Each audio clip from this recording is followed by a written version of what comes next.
Greetings and welcome back to Let's Play Stellaris. I'm Baby Mode, the Star Trek themed tutorial version.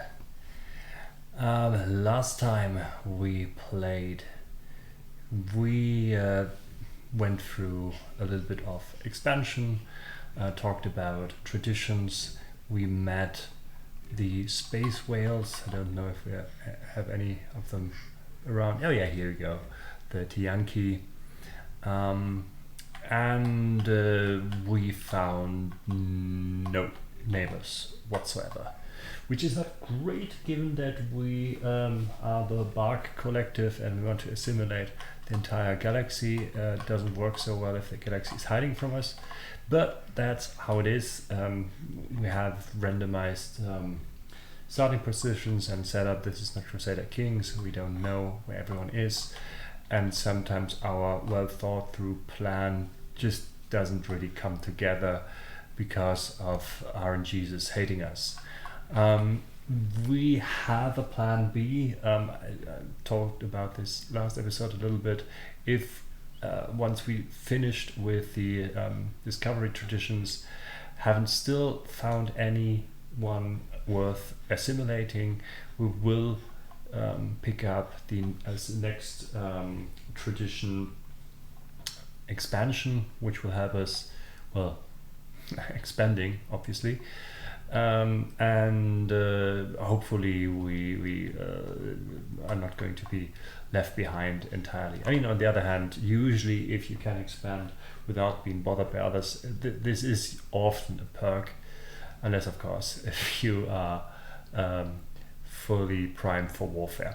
But anyway, so let's continue. We are still kind of saving alloys for our quantum catapult, which is also going to be an interesting thing if there is no other faction nearby. We've decided that OFAI is going to be one of our borders because it's just a nice little crossroad at the edge of a nebula, which is very good defensive position.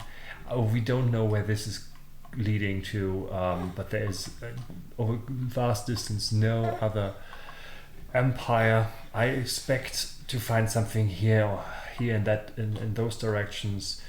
Level up for whom? Oh, the growth node. Growth node is the governor type of thing.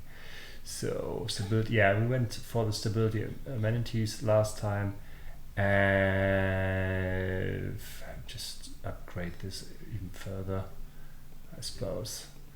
Right, let's speed up things a little. All of our fleets are busy except the military fleet is not busy yet. I hope we can tap into the assimilation part of our 4X game at some point. The exploitation, yeah, we already kind of are covering with building outposts and gathering resources. We have an anomaly still going. There's a clear evidence that a massive space battle took place in close orbit of Asmora 1A at some point in the last 5,000 years. The surface on one side of the moon is pockmarked with craters from stray weapon blasts, and scans from the ISS investigator have picked up several hulks on the ground. Well, these flagships are all in very poor condition. The fact that anything remains at all after the damage they must have sustained is a testament of the advanced design. Science Officer Unit M4 is preparing an expedition to sift through these derelict hulls for any valuable technology. That is good. That is another, you just heard it, another situation. So this time I'm going to, he has no orders at all. That's the construction ship. So I will press shift, right click, and tell him to do the research in the system. You might have noticed he was about to survey Asmor 3 and had 6 more orders, which means there were 6 more celestial bodies here, and now he has 7 more orders. So I queued the investigation of the special project by holding shift while giving command at the back of its queue, Why did I do this? Because I want the system surveyed as swiftly as possible so the construction ship can actually construct an outpost here. You can do this with any command. Like I could also send the ship to another system, or have it upgraded or whatever. Same thing with this. I'm waiting for the it's just 100 days actually. It's not that long. No, I want the survey done first, and then we're going to take care of the anomaly. Actually, I could, in fact, now do the same thing, and you can see 3 orders, 4 orders.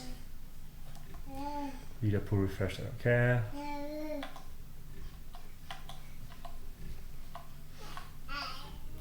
Yeah, I think this is outside of the nebula, right? This is the last. No, we're not in the nebula. Okay.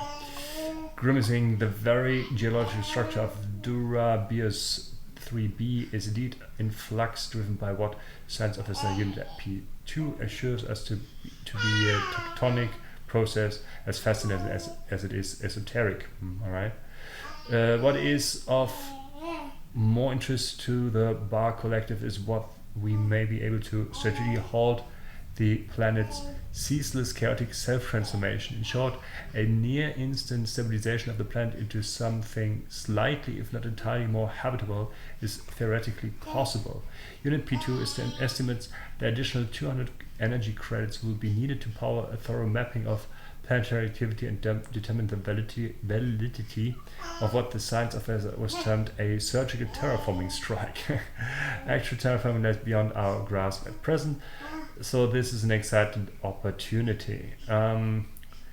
We can do that, we can not do that, basically.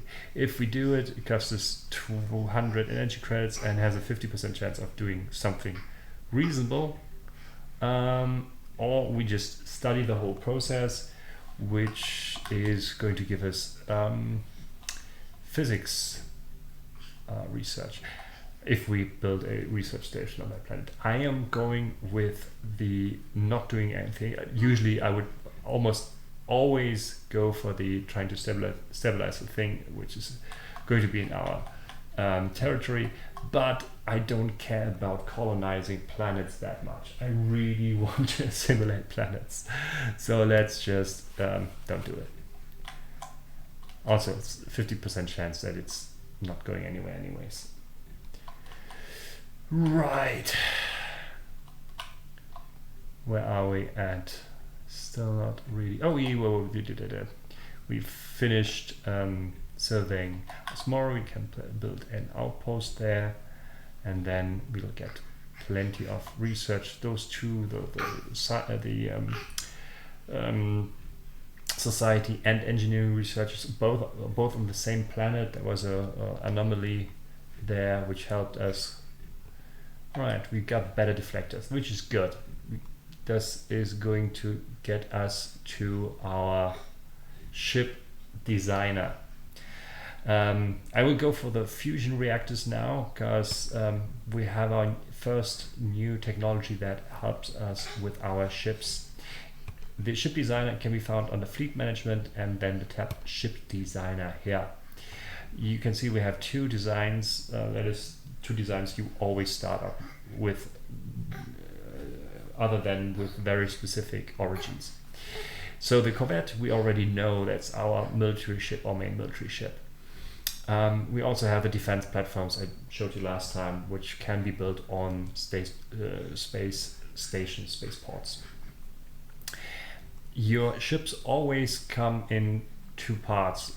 First of all, you start up with ships that are auto-generated design, so you cannot switch out stuff, or you can switch out stuff, but you can't save it. If you want to make adjustments, you have to turn off the auto-generated design for each design individually, and then you can decide whether you want them upgraded or not. As you can see, many of the modules have numbers next to them, which means that that is the first version of this module. For the shields, we just developed the second version, and if you tick auto upgrade, it will always try to use the highest, the newest version of the respective modules if energy permits. What do I mean with this? We have a bunch of stats here,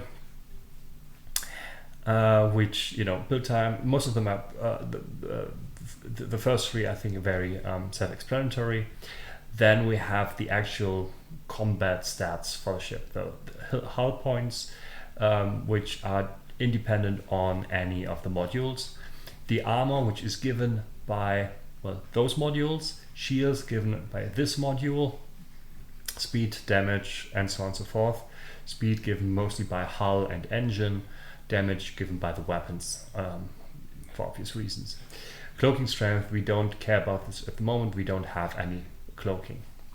So you have, I think those are called module utility slots, and you have weapon slots. Which weapons you can slot in depends on which design you went for. Our corvettes only have one section. Later ships will have several sections, and you can pick each section individually. So we can either go for a ship that has 3 small weapons or 2 small weapons and 1 picket slot. The utility slots are always the same. So the weapons, the different weapon sizes can be seen here. If you hover over them, they give you different damage values and ranges and so on and so forth. Right now we have 3 types of weapons. They're all the base values. I don't know why the game decides that mass drivers and missiles are a good combination. I don't think so. Like mass drivers together with lasers would be good, or just all out missiles. This is weird. But we haven't met any enemies yet, so I don't care that much. As for our utility slots, so if I replaced one of the level 1 armor with a level 2 shield, you might notice, even if I untick the auto upgrade, I cannot save. This design is invalid because I'm using up more power than I have. How much power shields use, given if you hover over them, they need 20 power per shield. Armor does not need power usually. So this doesn't work. It only works this way. Same goes when you upgrade your weapons or the other modules like your hyperdrive engine, radar, your sensors, and the computer, the combat computers. The thing that gives you more energy obviously is the reactor. We're using currently a fission reactor. We're currently researching a fusion reactor. So once we have this, we can probably replace some of our armor with better shields. As you can see, our armor gives us 100 armor points each, while our shields will also just give us 100 shield points. The lower version would give us, I think, 50 or 75. So why are there different types of weapons? What are the differences? What is the difference between armor and shield? Apparently armor gives you more points than shields, it would seem, right? So with armor and shield, it's very simple. Shields regenerate by themselves. They even say a daily shield regen of 0.6. So after a battle, your shield slowly will regenerate while your armor has to be repaired at a space station. That makes shields a little bit more preferable. But therefore, because of this, they have usually a little bit lower shield points. As for weapons, you have basically 3 major types of weapons, which are given here, basically. You have energy weapons, kinetic weapons, and missiles. Energy weapons, if you look at them, it basically is again self-explanatory.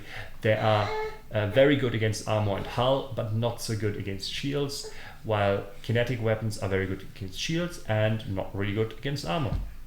quite straightforward. So it would be reasonable to have a combination of both. Use the kinetic weapons to fire down enemy shields, and then use the lasers to burn through the armor. Nice and easy. Now, missiles work differently. They have shield penetration, which means they ignore enemy shields. Sounds like the superior weapon. Also, they have usually a really high range. So why would I not just fill everything up with missiles? Well, that's where the picket slots come in. Picket slots can be point defense or flag weapons. Point defense shoot down mostly missiles, while flag batteries shoot mostly at fighters, which we cannot use in our small ships here. Both can fire at either, but point defense are better against missiles, and flag better against fighter crafts. So if we were to fill up our entire ship with missiles but the enemy has a bunch of point defense weapons, we would do no damage whatsoever. That's why this is a little risky, but early on you can do this really. Even if it's very unlikely that the enemy is going for corvettes with lots of point defense weaponry. So it's a valid strategy. Bit risky, but a valid strategy, I'd say. But this weird mix with a few missiles and something else, it makes little sense. If the enemy has point defense, you want to overwhelm it with lots of missiles. Right. Small, medium, and large weapons, it's not really straightforward. Currently, we can only use small weapons. In our destroyers, we will be able, the next ship size, there will be medium and large weapons. If you compare the damage, the cost, and the number of slots you will have available, you'll find that the damage per second of larger weapons is always better than the corresponding number of small weapons. Let's say you can have either 3 small weapons in a ship, or like 2 small weapons in a ship, or 1 medium weapon, then you will find that the 2 small weapons do less damage than 1 medium, and they have a shorter range. The reason why you sometimes want at least some smaller weapons is because they have better time tracking enemies. What does tracking mean? Tracking is the stat that is the counterpoint to evasion. My goodness. Everything so far, I think, was relatively straightforward. Well, you can understand damage and you can understand hit points. Now it's basically hit chance. You have a accuracy stat, which is the basic chances of hitting, but also while shooting, your tracking is compared to the enemy evasion. Evasion is higher with smaller ships. Our corvettes have a 60% chance of evading any attack. However, the tracking percentage is somehow detracted. I don't know if it's just 1-to-1 subtracted from the evasion, meaning that smaller weapons have better chances of hitting corvettes, while larger weapons, tracking of 5%, will probably not hit them. So later on, when you have a more diversified fleet, you might want to have a bunch of ships with smaller weapons that take care of corvettes, while also having a bunch of large weapons to deal with battleships and stuff like this. But we'll come back to this later once we have different ship designs. So the main point is, what weapons do you prefer? Have you researched something already? Higher levels are always preferable to lower levels. Good start configurations are either a combination of kinetic and laser weapons, or straight up everything filled up with missiles. And down here hit point armor will get you somewhat more hit points than shields, but armor needs to be repaired. For a defensive fleet, that's fine. They will probably be near a space station anyways. For an attacking fleet, of course, having hit points that regenerate by themselves is a bit more useful.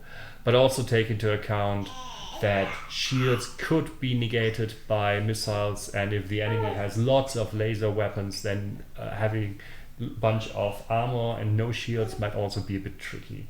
So it's always a little bit of a gamble in either way.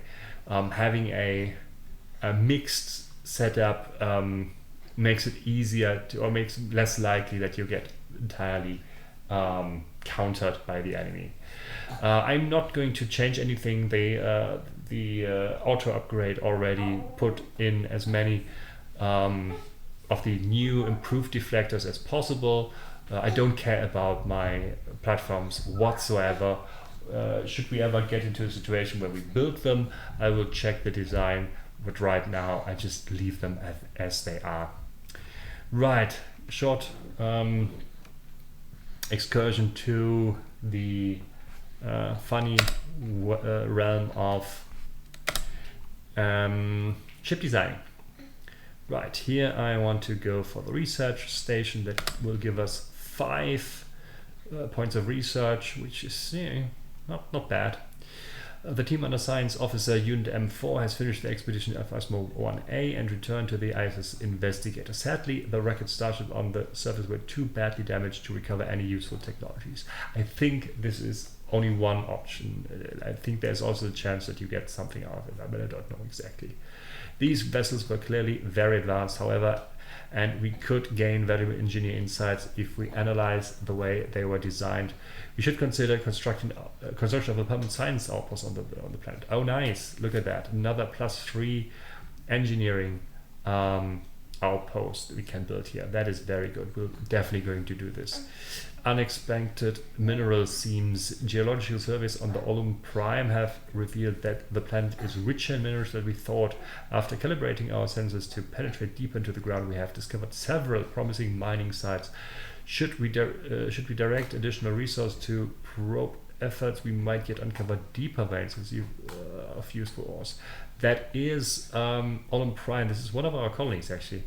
I had this event once before, and I've wasted so much resources on it, and it didn't pay up. And it was like an enormous amount of resources. Here it tells me 1,000 energy credits, and this is only the next step. So since I know this whole thing, I will not continue on it.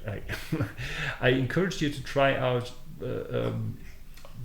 the events when they have like cool sounding alternatives.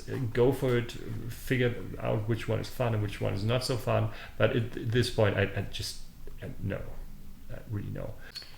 So I think the little one is calling. I think we'll leave it at that. We've learned a bunch about ships and ship design. Yeah, I can't foresee that we're going to use this anytime soon, since we're so peaceful and there's no one else out here. But let's see, next episode maybe we'll find some of these aliens that are supposed to be all over the place. Thank you for watching. Have a great day. See you next time. Goodbye.